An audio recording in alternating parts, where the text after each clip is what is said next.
This is AP Med. My name is Andrew Poveda, and today I'm interviewing Maya Navarro. She's a medical student at Northwestern, and today we hope to learn a little bit more about her research, because from what I've seen, it's pretty stacked up, and that's about it. She's part of the LMSA board from the Midwest, so I'm gonna ask her a little bit more about that too. So, yeah, do you want to introduce yourself a little bit? Let people know who you are personally, professionally, goals, and things like that, hobbies even. Of course. Thanks, Andrew, for having me on AP Med. Great to be on this podcast. My name is Maya Navarro. I am a second-year medical student over at Northwestern University, Feinberg School of Medicine. But before then, I was just a pre-med naive person over at NYU. I actually got into medicine midway through my freshman year, and we could talk a little bit more about that as the podcast goes on, of my college. And eventually, once I heard the calling to medicine, I did not stop. I ended up doing all of the pre-med hoops, joining pre-med fraternities, getting research experience and the like, which eventually landed me back home, since I'm originally from the Chicago suburbs as well. So Northwestern, going back for medical school, was a calling back to home. Right now on campus, I do a lot of different things. So I ended up taking a research year in between my M1 and M2 year, which is pretty atypical of most med students. And we can talk about that decision later too, because I think that warrants its own story. But during that research year, I spent a lot of time developing my CV on the Feinberg scale. So I was the president of the local Medical Students for Choice chapter, as well as climate action group here at Feinberg.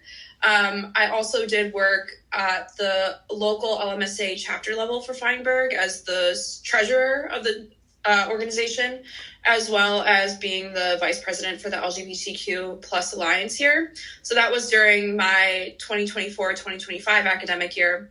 Now that I'm officially reintegrated back with the M2 class, graduating 2028, my role on executive boards has taken more of a national turn. So I'm now on the regional executive board for the Latino Medical Student Association, working as one of the co-public relations chairs there. I also recently have been accepted to the Medical Students for a Sustainable Future National Executive Board as one of their research directors there. And also I do work with a couple different dermatology-focused national organizations, one of which being Skin Depth, which is a student-run research newsletter where I coordinate brand sponsorships and partnership deals on that side of things. And then I also do community outreach coordination for the psychodermatology student interest group on a national scale. So that is my basically my CV summarized in 5 or so minutes. And then for hobbies, I'm a big concert goer. I love me some music festivals, getting at the barricade. It's my one reprieve from all the research and extracurriculars that I partake in while in med school. Very in-depth answer. I like it. Wait, who do you listen to? What concerts do you go to? Yeah, so the last concert I was at was actually Danny Brown, Underscores, and Fentanyl. So a lot of like underground, like kind of hyperpop adjacent artists. But I'd love to say that on my main 3 rotation, I'm a big Justice fan, big Daft Punk listener, the 1975, Tame Impala.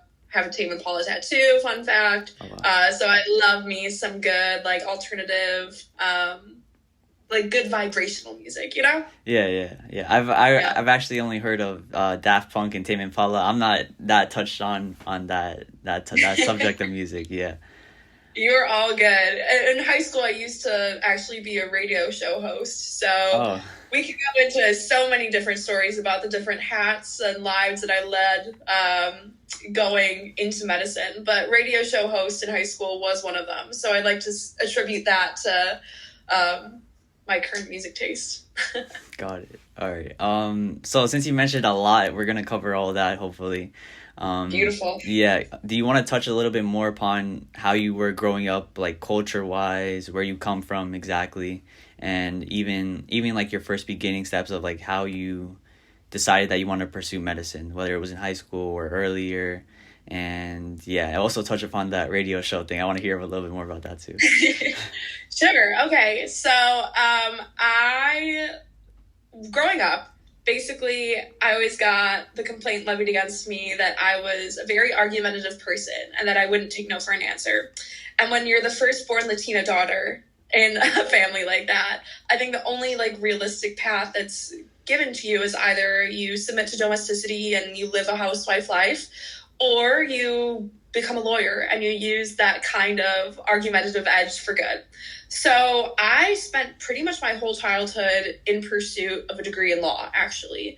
And growing up in a half Mexican, half Polish household, southwest suburbs of Chicago, my mom was doing pretty much all of like the housework as well as working full-time as a physical therapist. So I didn't really have a lot of exposures to the healthcare field, and medicine just seemed like this big black box of like uncertainty, unknowingness. And the fact of the matter is that I saw the tuition at a lot of those schools and was like, well, that's not really going to be attainable. So let's do law school and let's just really like grind it out to see if I can get a good scholarship come application season. My whole world flipped, though, when I ended up going to college and going into those pre-law classes and realizing that I wasn't necessarily finding the community. And to be frank, I never really felt like I had found community before entering NYU. Being half Mexican, half white, I was simultaneously like too Mexican and too brown, even though I'm considered very white and consider myself white, for like the kind of Irish Catholic homogenous suburban crowd. But I also didn't really feel connected at all to my Hispanic heritage because my dad didn't grow up speaking Spanish with me. So like I learned Spanish through school only. And yeah, we were just a very kind of homogenized family in that way. So NYU, not only the first time grappling with like my identity as a mixed, queer Latina, like in New York for the first time, but I was also grappling with the fact that I just couldn't find community like in the actual law school classes. And what really confirmed my switch from law to medicine for me was actually during my freshman spring. So in February of 2020, the sorority that I had joined, my Panhellenic sorority, Alpha Sigma Tau, was hosting this fundraiser event, and basically where we would get members of our family, friends, whoever, to sign for like different dares. And the premise is that if you would raise a certain amount of money for charity, the person that signed their life away to you, I guess, would do this dare. And so I ended up getting my dad to sign one of these like deals, basically, which stated that if I raised $1,000 for this specific like organization, I would be able to shave my dad's beard, and he would fly out for Father's Day. Like it'd be a full thing. So thankfully, this event happened before the COVID pandemic, which happened not even like a month later. So my dad flew out, and as we were shaving his beard, like in front of the rest of the chapter, I noticed this giant dark brown spot, like normally obscured by his beard that he's had like since childhood. That's right below his right jaw, like submandibular area, around like 2 or so centimeters.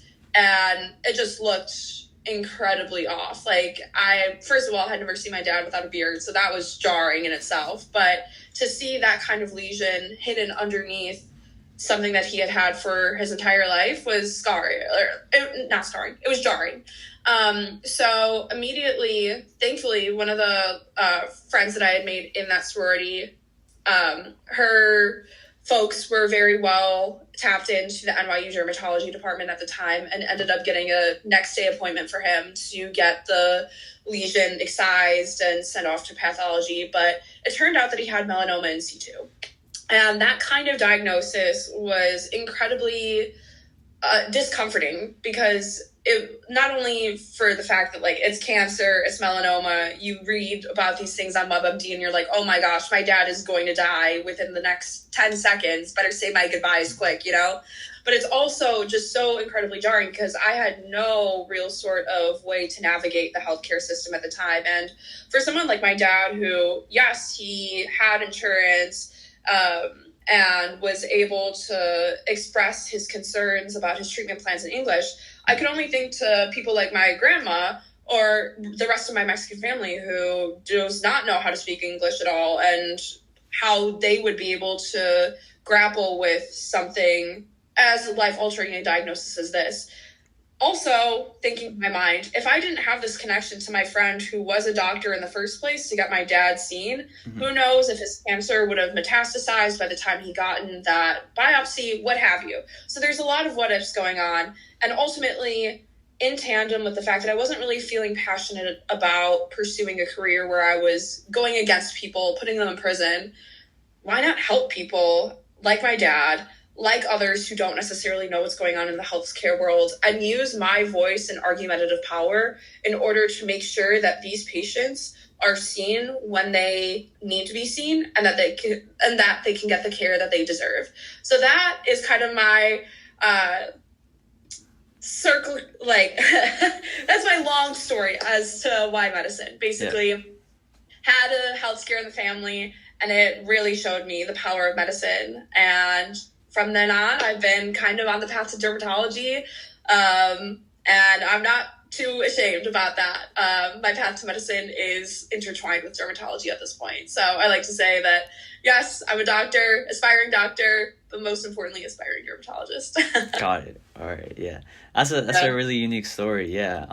I saw that you got your BS in public health. So did you end up switching majors like midway? Because I know you said this is like after COVID. So was it like your second year? Yeah, so this was actually before COVID. So I started NYU. I matriculated fall 2019.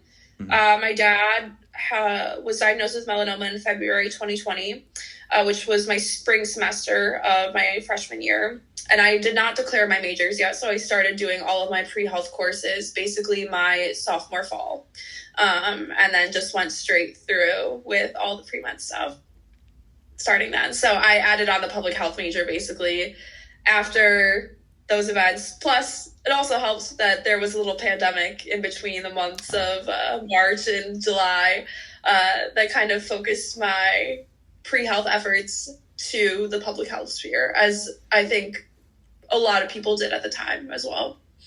True. Yeah. That pandemic really changed a lot. How did you deal with that? Because that must have been a lot. How did you deal with your dad going through that time right before, well, the diagnosis was right before COVID. Then I'm assuming throughout the rest of COVID, he was being treated. How was that experience for you?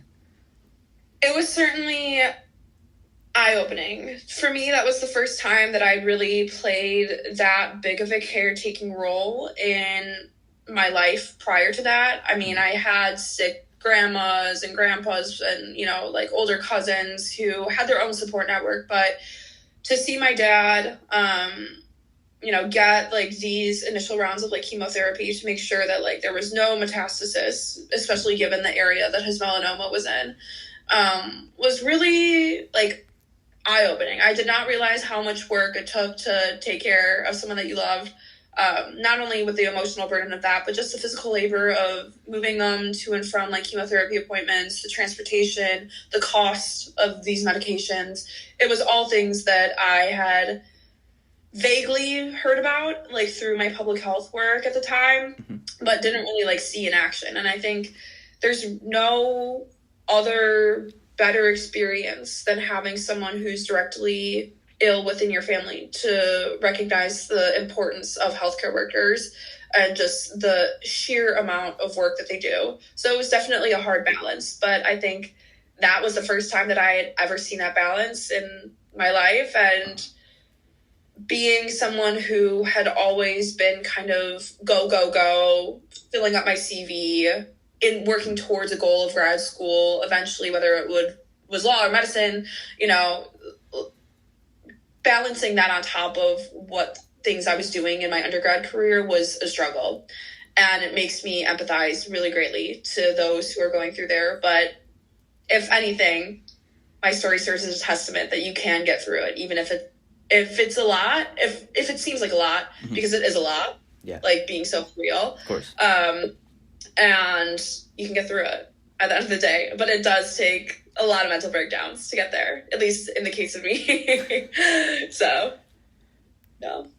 Okay. Yeah. You mentioned that what is your proficiency in Spanish? How well can you speak the language? Okay, so I like to say that if worst case scenario, I can speak to a patient in Spanish. Mm-hmm. I did the Camino de Santiago, like in Spain. And so obviously when you're walking 500 or so miles across the length of Spain, not many people in those rural farm towns speak English. Mm-hmm. So I was speaking Spanish there. And that's honestly like when I felt the most fluent in my entire life.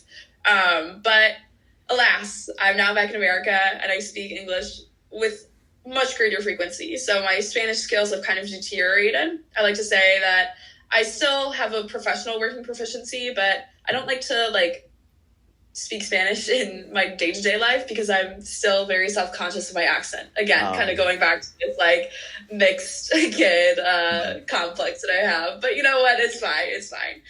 Because at the end of the day, patients are grateful when you do speak Spanish to them, even if it does sound just so egregiously like a gringo. Like, it's really bad. Yeah. People always point out that even having an act of knowing the language and speaking with them, it's very important and connects with them. So yeah, even if you do have a bit of an accent, it's still worth it to at least try. Yeah. Mm-hmm. So wait, you mentioned you went to Spain. At what point was this? Yes. I'm telling you, Andrew, my life is chock full of stories. So I ended up studying abroad during my undergrad time at NYU. So this was during actually the semester right before I applied to med school. So I studied abroad my junior spring, walked the Camino de Santiago, like hiked through Spain that very same summer that I was submitting my primary applications. And then by the time I got back to America, it was already like secondary season, time for interviews. And I like moved back to New York in full for the fall semester of my senior year. How was it applying during, like, you went on a study abroad trip? How was it studying for the MCAT beforehand, and then on top of that, while you were on that trip, you were submitting primaries and secondaries, and So that must have been a lot. Yeah, it's a lot. So I like to say that I am the worst person when it comes to like MCAT studying. I really went in to the test with a very concrete plan of like, I'm going to spend 6 months self-studying physics 2, biochemistry, the whole shebang. And I'm going to get a 528 and I'm going to go to Harvard and it's going to be a great time because I live in delusion, Andrew, most of the time. Okay. You'll find that like, pause the story. If you want a key to medicine, live in delusion and then things will work itself out. Like, let's say you want to be a pediatric neurosurgeon. Sure.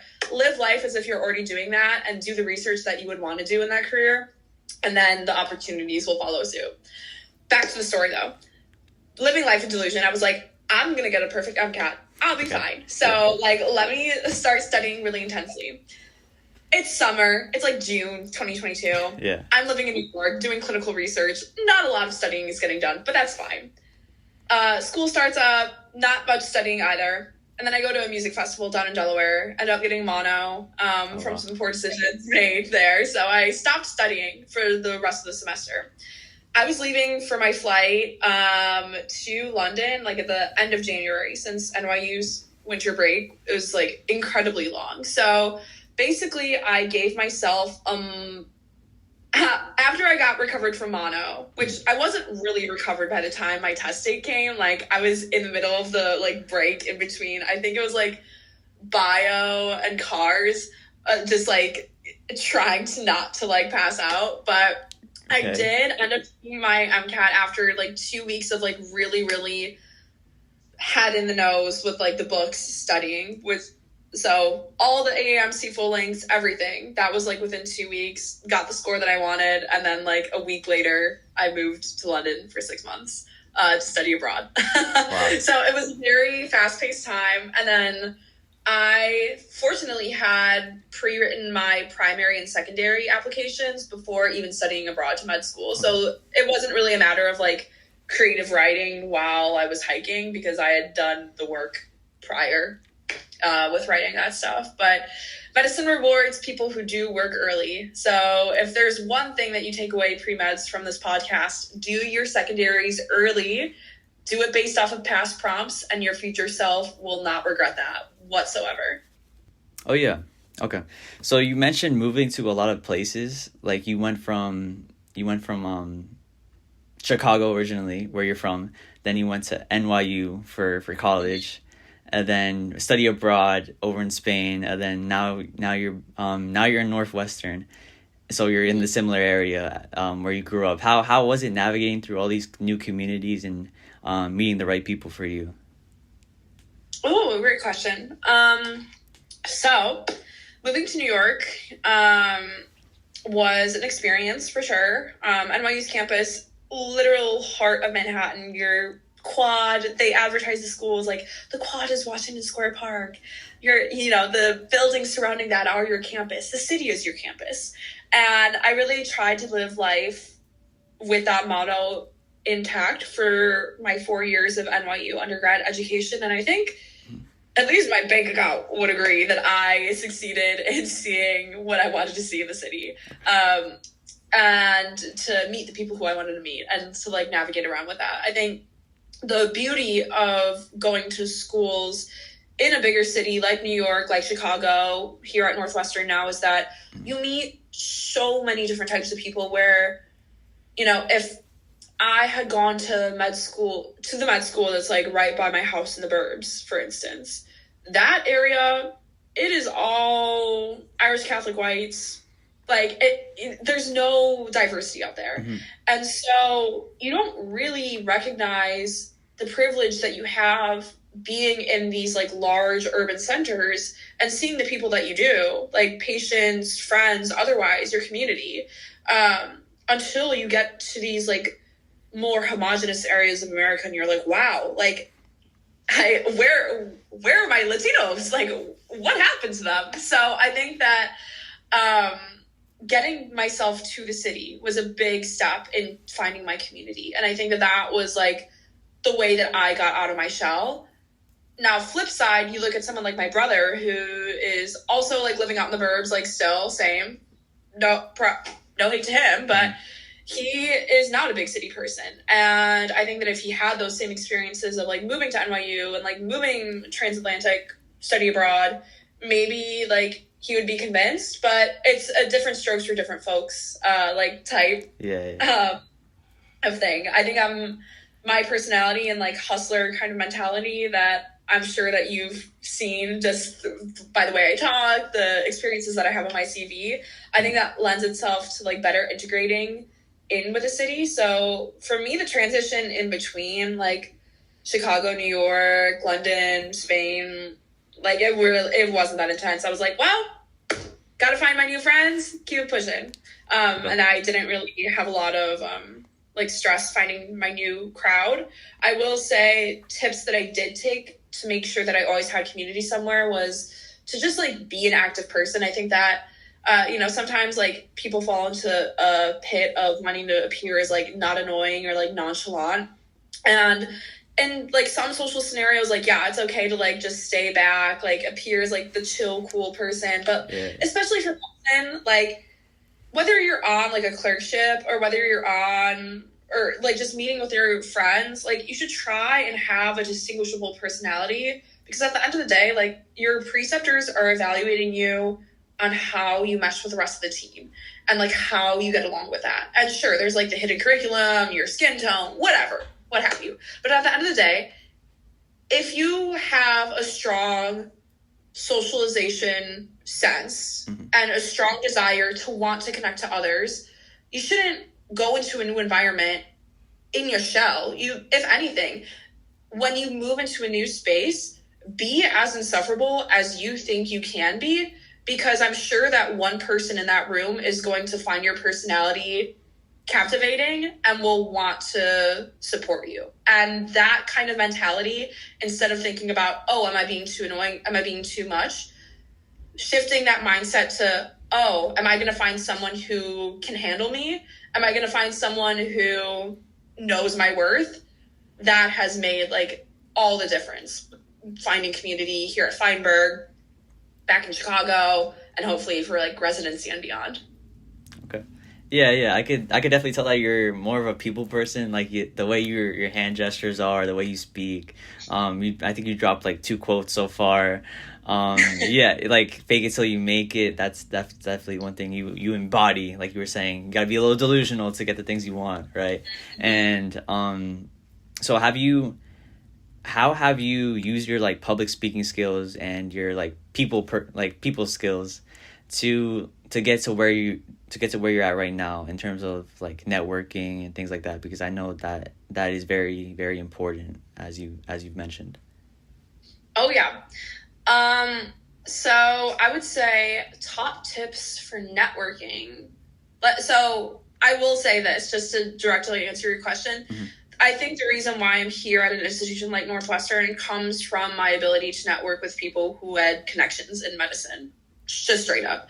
When I was applying to medicine, I was able to obtain like letters of recommendation from friends of mine at NYU whose parents were doctors, who are in academia as well. Not to dox them, but I think that having those kinds of like clinical experiences from them, as well as like letters of recommendation, made me a far more competitive applicant than I thought that I was. So I really did go very like gung-ho into medical school interviews, thinking that I really didn't deserve my interview spot because I thought that I had just gotten in with like the connections of the letters of recommendation that I got and the research that I got like through my friends at the end of the day. And then I started meeting other people during these interview days and just like asking them like what brought them to medicine. And I realized, hey, guess what? Most other people in this interview room also have some sort of like nepotism connection. So am I going to feel bad about the connections that I'm using right now? Absolutely not. In fact, I feel proud that I was able to get them myself just by the virtue of talking, reaching out, making myself personable, completing tasks on time in the case of like different like research partners, like establishing a good enough reputation for myself that I didn't feel like I needed to feel bad about using the connections that I had made either. So I guess top tips for networking overall would be, first of all, consistency. I did not get any sort of like opportunity by asking once and then never following up again. I was the person who was emailing like my PI for the main lab that I had in undergrad once every month during COVID, being like, hey, is it cool with like the CDC restrictions? Like if I come back and do my research now, okay. Hey, is it like, hey, what's going on? Hey, can I establish a Zoom call? And I think that sure, that may have came across as a little annoying. Yes, but like it got me the position that I needed. So I think that there's definitely, to circle back on this point of like, you closed mouths do not get fed. And so you need to be an advocate for yourself first and foremost. Before you're an advocate for anyone else, be that person for yourself and good things will follow. My second piece of advice for networking in general would just to be aware of like your surroundings and to strategize where your time is best spent. So what do I mean by this? Is it going to be a good idea to go to like a student-run club to see your friends? Yeah, because they're probably all going to be at that club meeting if you're all club members. Mm-hmm.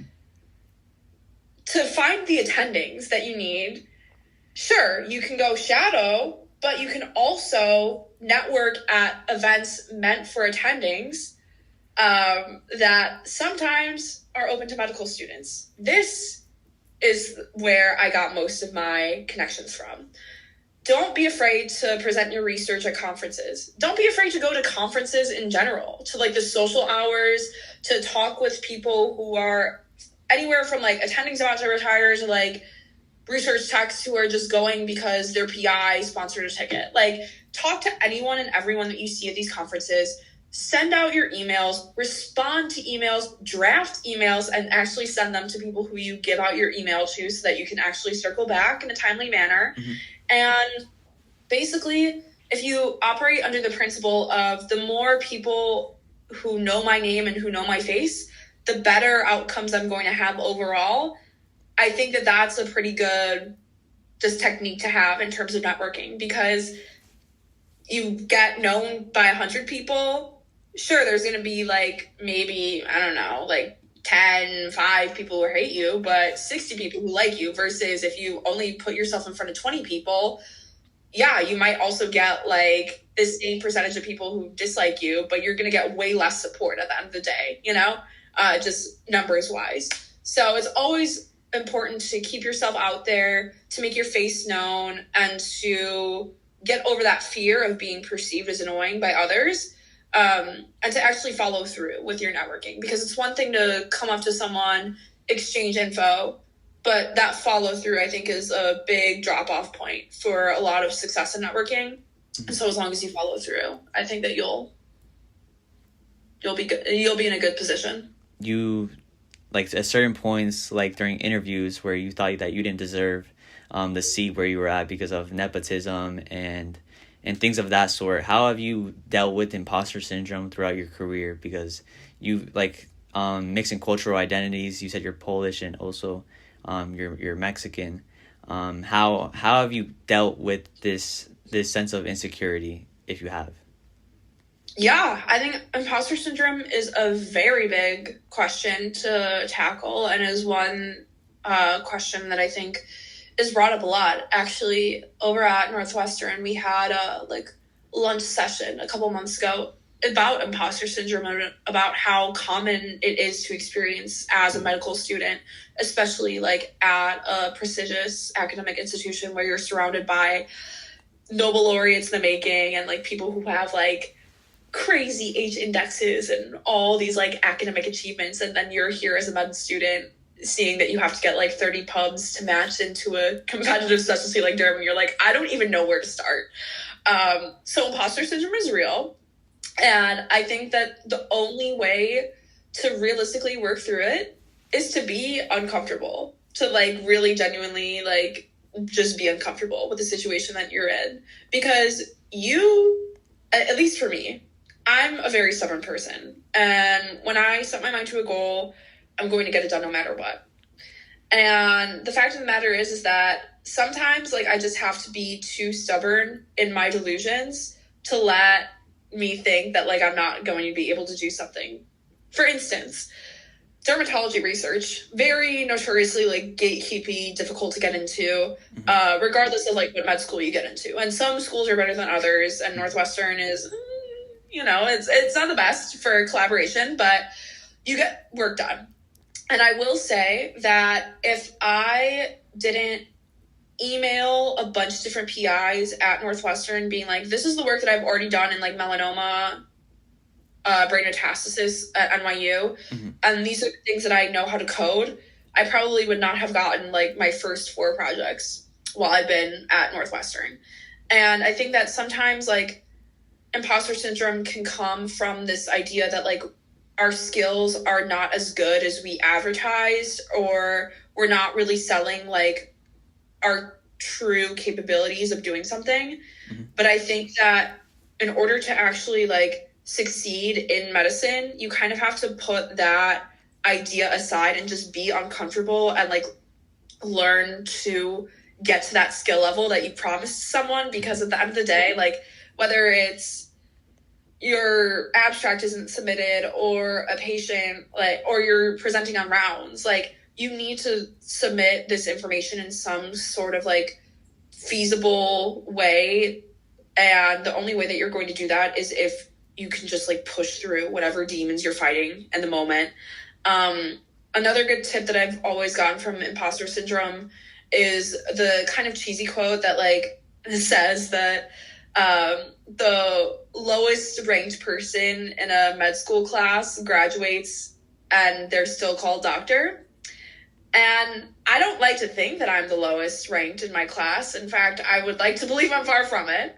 But I think that also helps, because I think there's a huge competition point to like even getting to med school in the first place. Like you're living your life on kind of this rat race of jumping through hoop, getting your perfect GPAs, what have you. And it self-selects for a personality type that has been like weathered down by not like academic abuse. I'm not going to go as far as to say that, but like, by like just years and years of academic trials and tribulations.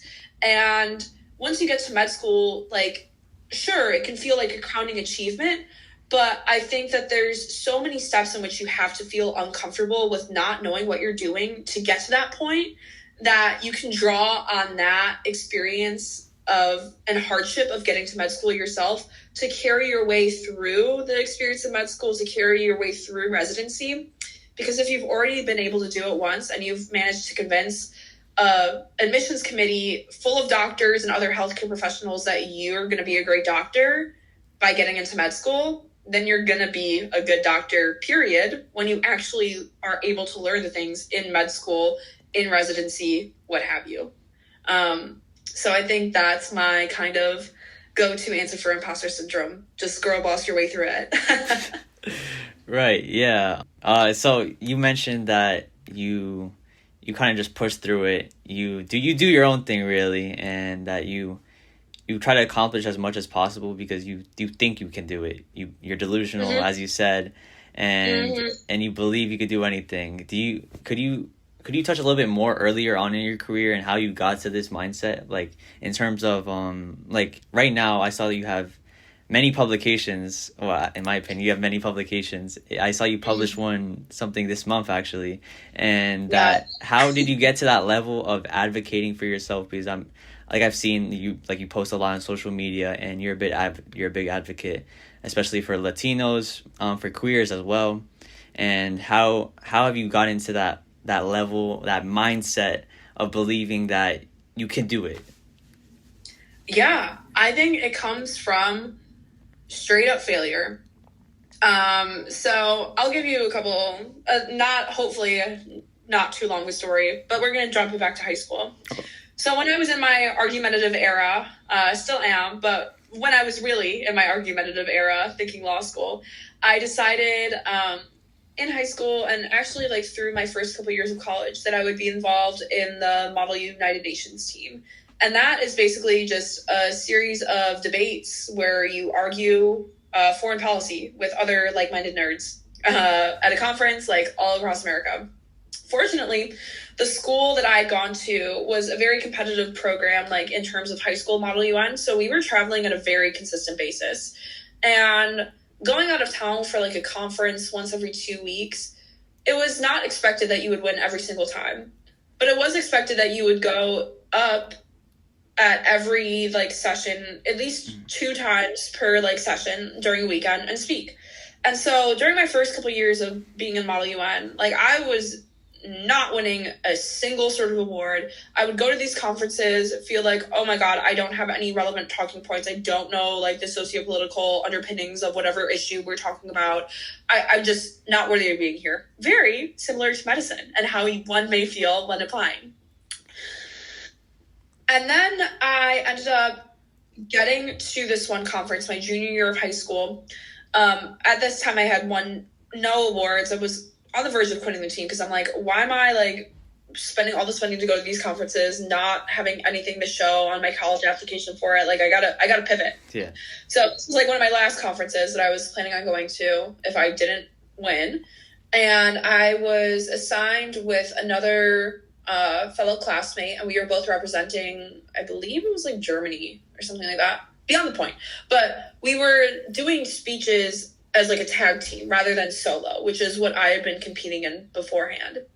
And the best advice that I got when doing this tag team was that most of these students in this conference hall are not paying attention to what you're saying. In fact, everyone else, like if you take a look around in the room when you're speaking, no one is looking at the podium. Everyone is doing work on their computer, writing down their own resolutions, doing backstabby stuff, like trying to, make resolutions with other countries. Like people are not paying attention to what you're saying.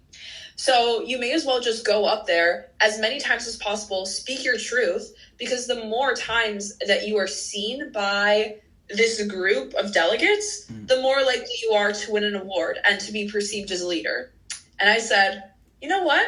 Well, I can do that because if I don't know talking points, I can stand at a podium and speak for an hour. This podcast has been a prime example of that. If you give me a question, I can go off for a long, long time answering it.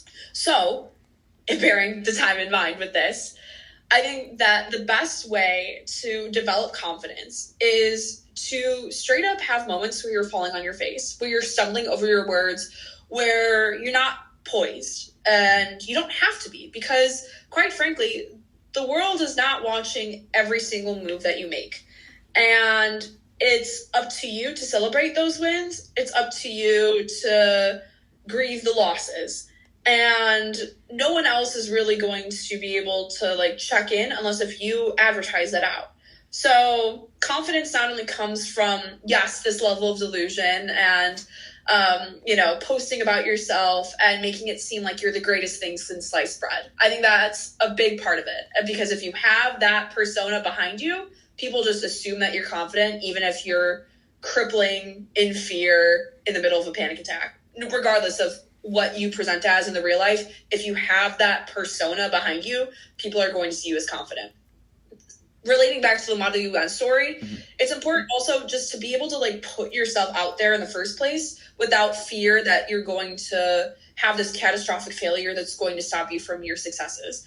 I'm sure that when I was a freshman in like 2015, giving speeches on like,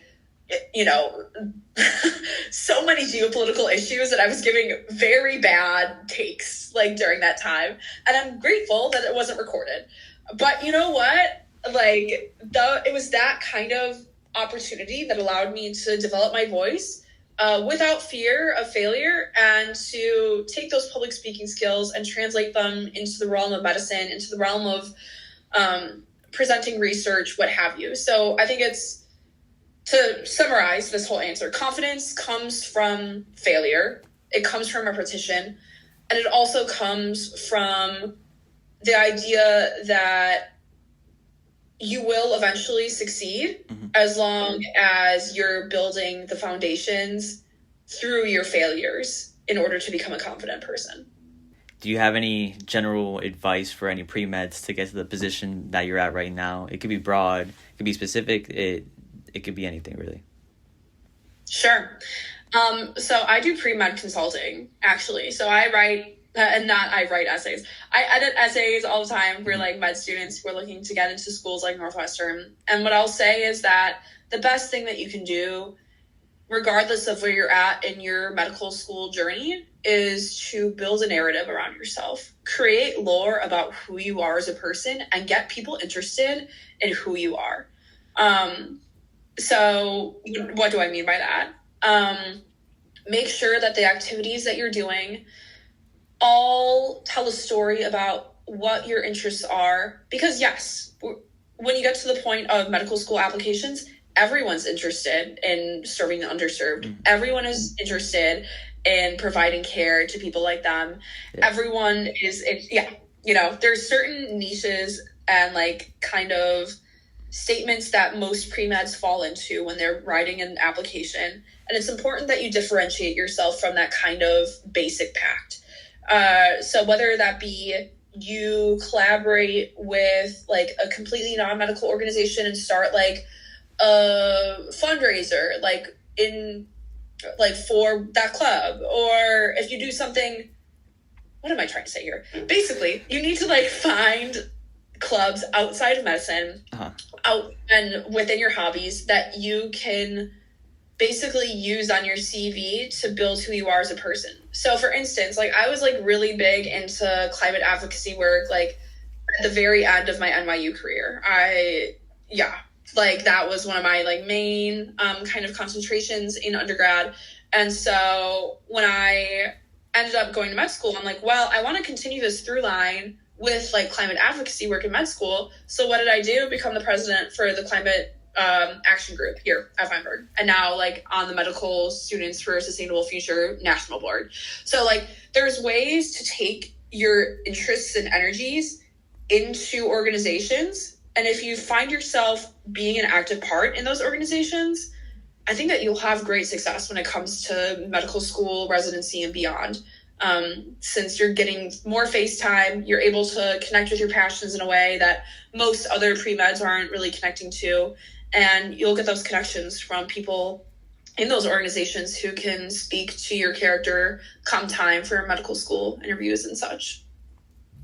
Yeah, definitely one thing I've heard throughout this whole podcast is to curate your story and kind of weave everything together and kind of establish who you are in a story, bringing even your passions and your hobbies together. So the adcoms can understand who you are. Yeah. Mm-hmm. Do you have a favorite book or quote? Either of the two. Oh, okay. Well, I would think my favorite, that's a tough one. Okay. So I think I'm going to have to go with quote because books, there's literally too many to think of. I'm thinking like When Breath Becomes Air. That's an amazing book as well. Okay. The quote-wise, I'm going to recapitulate what my mentor in LMSA, Dr. Poveda, said to me.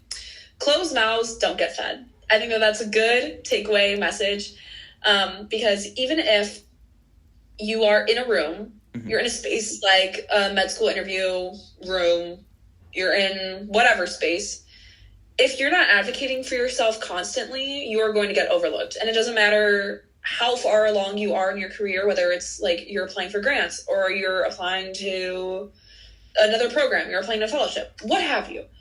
If you're not advocating for yourself, you're not going to advance. And so, sure, like when you're attending, it's fine not to like be the one who's like pushing and insistent, but medicine is such a hierarchy that like there is such a long road to get to that point where you don't need to be an advocate for yourself.